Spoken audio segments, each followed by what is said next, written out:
adier kata mriambo. Ywagno nochopo it rais moko gi. Koro ing'eyo ni Kenya ka nitie tulo moro madhi mbele.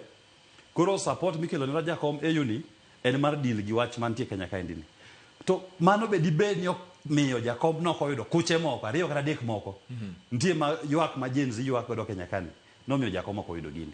Koro an advice na ne jo ODM niya, en ratiro maru kendo wan Joseph Eno onge shida ku tiyo gi Ruto.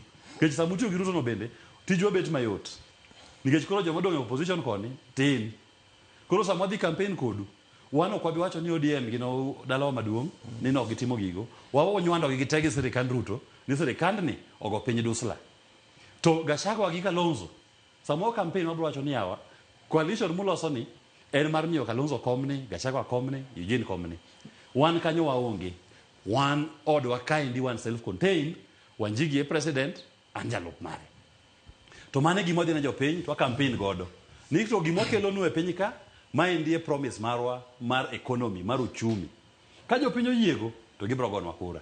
Ka giyie ni Ruto mondo dhi mbele, owadwa ni kanyo, gidhi mbele. Ka gineno ni Kalonzo gine mondo dhi mbele gi pogo ne jotelo kombe, to jopiny othagre. Gigone gi kura, piny odhi mbele.